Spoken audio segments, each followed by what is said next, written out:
आज जो मैं आपको कहानी सुनाने जा रहा हूँ उसका नाम है बेईमान मिठाई वाला। दिनपुर गांव में सोहन नाम का हलवाई रहता था।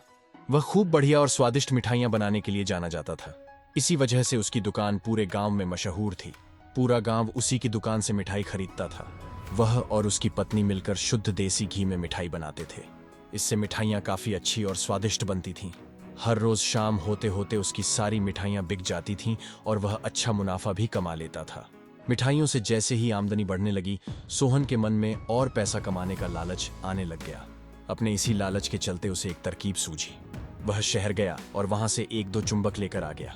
उस चुंबक को उसने अपने तराजू के नीचे लगा दिया। इस बार तराजू में चुंबक लगाने की वजह से सोहन को अधिक मुनाफा हुआ। उसने अपनी इस तरकीब के बारे में अपनी पत्नी को भी बताया, लेकिन उसकी पत्नी को सोहन की यह चालाकी अच्छी नहीं लगी। उसने सोहन को समझाया कि उसे अपने ग्राहकों के साथ इस तरह की धोखेबाजी नहीं करनी चाहिए, लेकिन सोहन ने अपनी पत्नी की बात बिल्कुल भी नहीं सुनी। वो हर रोज तराजू के नीचे चुंबक लगाकर अपने ग्राहकों को धोखा देने लगा। इससे उसका मुनाफा बढ़कर कई गुना अधिक हो गया। इससे सोहन को काफी खुशी हुई। एक दिन सोहन की दुकान पर रवि नाम का एक नया व्यक्ति आया। उसने सोहन से 2 किलो जलेबी खरीदी।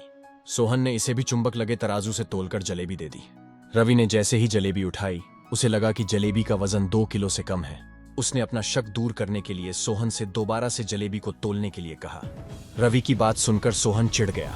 उसने कहा, मेरे पास इतना फालतू समय नहीं है कि मैं बार बार तुम्हारी जलेबी ही तोलता रहूं। इतना कहकर उसने रवि को वहां से जाने के लिए कह दिया। सोहन मिठाई वाले की बात सुनने के बाद रवि जलेबी लेकर वहां से चला गया। वह एक दूसरी दुकान पर गया और वहां बैठे मिठाई वाले से अपनी जलेबी तोलने के लिए कहा। जब दूसरे दुकानदार ने जलेबी तोली तो जलेबी सिर्फ 1.5 किलो ही निकली। अब उसका शक यकीन में बदल गया था। उसे पता चल गया कि सोहन मिठाई वाले के तराजू में कुछ गड़बड़ है।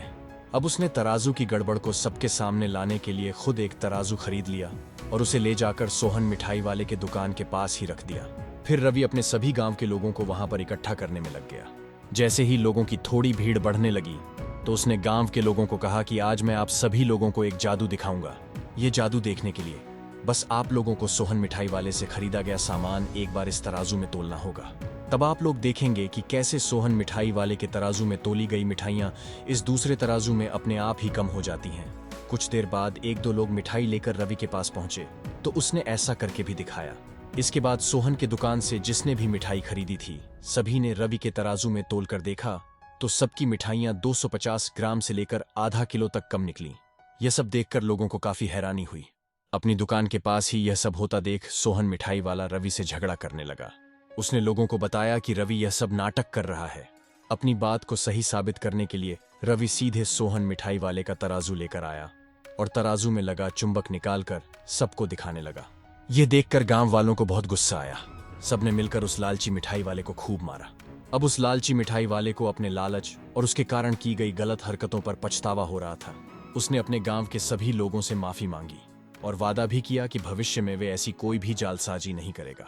सोहन की इस धोखेबाजी से पूरा गांव नाराज था, इसलिए लोगों ने उसकी दुकान में जाना काफी कम कर दिया। इधर सोहन के पास पछताने के अलावा कुछ और नहीं बचा, क्योंकि वो पूरे गांव वालों का भरोसा खो चुका था। कहानी से सीख, कभी भी लालच नहीं करना चाहिए।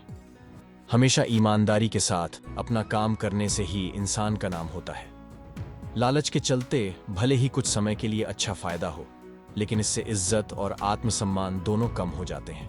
इस तरह की और भी अच्छी अच्छी कहानियां सुनने के लिए हमारे इस चैनल को सब्सक्राइब कर दें और हमें कमेंट करके बताएं कि अगली कहानी आप किस टॉपिक पे सुनना चाहते हैं। मिलते हैं अगली वीडियो में, तब तक के लिए बाय बाय।